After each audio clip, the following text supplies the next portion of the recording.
మరణాత. యేసుక్రీస్తు నామమున అందరికీ శుభోదయం. యేసయ్య, నేడు మా పనులెల్లను దీవించుము, నిండుగా వర్ధిల్ల చేయుము. మోషే సుఖోపవాస ధ్యానములు 40 రోజులలో నేడు 5వ రోజులోనికి అడుగు పెట్టించిన ఆదియు అంతమునై ఉన్న దేవునికి స్తోత్రములు. ఈ ధ్యానములలో పాల్గొనేవారు నిర్గమాకాండము 5వ అధ్యాయమును పూర్తిగా చదవగలరు. జూలై 5వ తేదీ 2026 ఆదివారం కొరకు ఏర్పాటు చేయబడిన నేటి దిన దేవుని వాక్య వాగ్దానము. 7వ నెల జూలైలో ప్రభు సంస్కారపు భోజనమునకు ఆశీర్వాదకరముగా అనుమతించిన దేవాది దేవునికి వందన మరణాతలు తెలుపుతూ మొదటి ఆదివారమున ఏర్పాటు చేయబడిన నేటి దిన దేవుని వాక్యము. యోహాను సువార్త 6వ అధ్యాయము 53వ వచనము.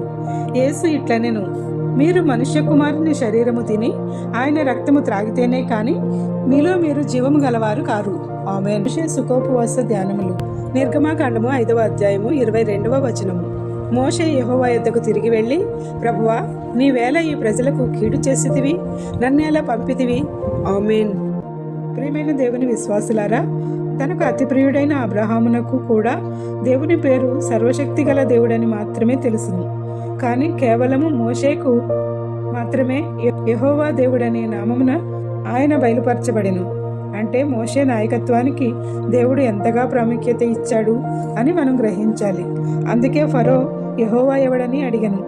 అతను అన్యరాజు కనుక అతనికి తెలియకపోవచ్చు. కానీ దేవునికి ఇష్టలైన ఇస్సాకు, యాకోబులకు, తన జనాంగమైన ఇశ్రాయేలీలకు కూడా యెహోవా తన నామమును తెలియనివ్వలేదు.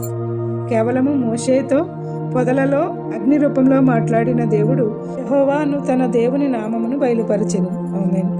ప్రియమైన దేవుని విశ్వాసులారా, ప్రభువైన యేసుక్రీస్తు మనతో మాట్లాడుతున్నది ఏమనగా, నా శరీరము తిని నా రక్తము త్రాగువాడే నిత్య జీవము కలవాడని, అంత్యదినమున నేను వారిని లేపుదునని సెలవిచ్చుచున్నాడు. నిత్య జీవము అనగానేమి? యెహోవా తండ్రికి కుమారుడైన యేసుక్రీస్తు యందు విశ్వాసం ఉండుటయే అని స్వయముగా యేసుక్రీస్తు ప్రభువు చెప్పెను. నిత్య జీవము పొందుటకు, ఆ విధముగా నడుచుటకు తండ్రి కుమారునికి అధికారము ఇచ్చి ఉన్నాడు. అలా నిత్య జీవము పొందిన వారు మరణించినను అంత్యదినమున లేపుదునని పునరుద్ధానుడైన యేసుక్రీస్తు రూఢిగా సెలవిస్తున్నాడు. యేసయ్య 5,000 మందికి 7,000 మందికి ఇలా రొట్టెలను పంచుట చూచిన జనులు కొందరు ఆయనను వెతుకుతూ వేరే ప్రాంతంలో ఉన్నాడని తెలుసుకొని వచ్చి, బోధకుడా, నిన్ను వెతుకుచూ వచ్చితిమని చెప్పిరి. అలా చెప్పిన తోడనే యేసు, నేను చేసిన అద్భుత కార్యములను, సూచనలను మీరు చూడలేదు, కానీ క్షయమైపోయే ఆహారమైన రొట్టెల కోసము వాటి వైపు చూస్తున్నారా? నేను దేవుని చిత్తము చొప్పున మీ శారీరక ఆకలి తీర్చుటకు ఆ కార్యములను చేసి తిని, నేను పంచిన రొట్టెలు సమృద్ధిగా, ఎంతో శ్రేష్టమైనవిగా, రుచికరమైనవిగా ఉండవచ్చునేమో, కానీ అవి క్షయమైపోయేవే. మరలా వాటిని పంచమని మీరెలా నన్ను వెతుక్కుంటూ ఇంత దూరము వచ్చుచున్నారు? ఈ క్షయమైపోయే ఆహారము ఇంపుగా ఆకర్షింపబడితే నిత్య జీవమునిచ్చే అక్షయమైన ఆహారము ఇంకెంతగా ఆకర్షింపబడాలి? అది మీ జీవితాంతము ఆశీర్వాదకరముగా ఉండి కాపాడుతుందని మీరు తెలుసుకోలేకున్నారు. కావున వ్యర్థమైన వాటి యందు లక్ష్య పెట్టకుడి, కష్టపడుకుడి. పరలోకము నుండి దిగివచ్చిన మన్నా వలన అప్పుడు ఇశ్రాయేలీయులకు నాయకుడు అయిన మోషేకు నిత్య జీవము లేదు, ఆ ప్రజలకు ఇవ్వలేదు. పరలోకము నుండి దిగివచ్చి లోకమునకు దేవుడు అనుగ్రహించిన తన కుమారుని శరీరమైన ఆహారమే నిత్య జీవమై ఉన్నది అని వారి కఠిన హృదయములకు తెలియచేసెను. అప్పుడు ఆయన బోధ విన్న ప్రజలకు కన్నులు తెరవబడి, ప్రభువా, ఈ ఆహారము మాకు అనుగ్రహించవా అని వేడుకొనిరి. అందుకు యేసు, జీవాహారము నేనే, నా యొద్దకు వచ్చువారు ఎంత మాత్రము ఆకలిగొనరు. మిగిలిన సంవత్సరం అంతయు స్వస్థతలు, పరిశుద్ధాత్మ శక్తి, ఆత్మబలము, జ్ఞానము, వివేకము, స్థిరమైన నిత్య జీవము పొందడానికి యేసుక్రీస్తు నామమున సన్నద్ధులవ్వాలని దేవుని పేరిట వేడుకొనుచున్నాము. ప్రార్థన.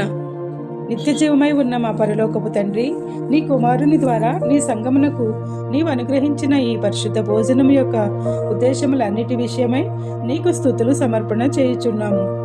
ఈ నెలలో యేసయ్య, నీ శరీర రక్తములలో మేము పాలు పొందడానికి నీవు ఇచ్చిన ఈ భాగ్యముల కొరకు కృతజ్ఞతాస్తుతులు చెల్లించుచున్నాము. నీ అమూల్యమైన రక్తములో కడగబడిన వారముగా రానున్న కాలమంతయు మీ రెక్కల చాటును భద్రపరిచి పరిశుద్ధాత్మ శక్తిని సమృద్ధిగా నింపమని కోరుచున్నాము. నీ శరీర రక్తములలో పాల్గొనలేకపోయిన వారికి ఆత్మీయముగా వాటిని దయచేసి ఆనందపరచుము. నీ దూతలను మాకందరికీ కాపుదల దయచేయము. మా జనాంగములను, మా కుటుంబములను, మా పాలకులను, యాజకులను మా సంఘములను మాకు గల సమస్తమును కాపాడి దీవించి ఆశీర్వాదములు మెండుగా అనుగ్రహించుము. నీ ఆరాధనలో పాల్గొంటున్న ప్రతి నీ బిడ్డపై నిండుగా దీవెనల వర్షం కుమ్మరించుము. ఎవరైతే ఈ రోజున జన్మదినోత్సవము, వివాహ దినోత్సవములు, శుభకార్యములు చేసుకుంటూ ఉన్నారో వారందరికీ నూరంతలుగా ఆశీర్వాదములు కుమ్మరించి దీర్ఘాయుష్తో నింపుము. ఎవరైతే ప్రియులను కోల్పోయి నిరాదరణలో ఉన్నారో వారికి కావలసిన ఆదరణ దయచేయము. దుఃఖములోను, విచారములోను, ఆపదలోను, అప్పులలోను, అనారోగ్యములలోను, ఆర్థిక లేమి, ఒంటరితనములోను, మరణభీతితోనూ ఉన్నారో, ఆసుపత్రిలో ఉన్నారో అని బిడ్డలందరికీ ప్రభువా నీవే గొప్ప స్వస్థతలను, సాంత్వనను చేకూర్చి ధైర్యం ఇచ్చి బలపరిచి చెయ్యి పట్టుకొని పైకి లేపుము. నీ బల్ల దగ్గరకు వచ్చిన ప్రతి ఒక్కరిని స్వస్థపరిచి తల మొదలు అరికాలి వరకు సంపూర్ణ స్వస్థతలు ఇచ్చి సాక్షులుగా నిలవబెట్టుము. అలాగే ఎందరో పిల్లలు లేక హృదయాంతరంగంలో వేదన పడుచున్నారో వారందరికీ నీ స్వాస్థ్యమైన కుమారులను ప్రసవించే విధముగా గర్భధారణ ధరించే వరములను ఇచ్చి రెండెంతల ఆశీర్వాదములతో కవల పిల్లలను అనుగ్రహించుము. వారి భవిష్యత్తును కాపాడి సంరక్షించుము. ఏది మరిచితిమో ఏది విడిచితిమో ఎరిగిన మా తండ్రి అవన్నీ నీవే ఆలకించి వర్ధిల్ల చేయుము. నేడు నీవు ఇచ్చిన వాగ్దానము కోసము వందనములు చెల్లిస్తూ నీ కుమారుడును మా రక్షకుడునైన యేసుక్రీస్తు నామమున అడిగి వేడి కోరి ప్రార్థిస్తున్నాము తండ్రి, ఆమేన్. దీవెన తండ్రి యొక్కయు కుమారుని యొక్కయు పరిశుద్ధాత్మ యొక్కయు త్రియేక దేవుని దీవెన మనెల్లరిపై కుమరించి తన శరీర రక్తములతో నిత్య జీవమును దయచేసి ఈ నెలంతయు సమృద్ధిగా మంచి ఈవులతో నింపి వర్ధిల్ల చేయును గాక, ఆమేన్. ఇట్లు దేవుని సువార్త పరిచర్యలో మీ సహోదరి. Praise the Lord. God bless you. అందరికీ మరణాత.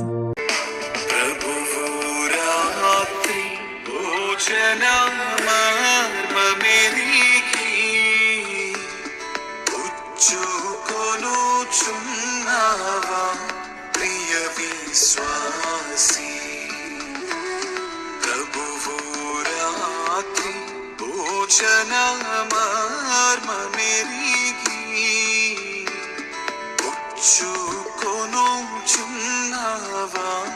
ప్రియ విశ్వాసి.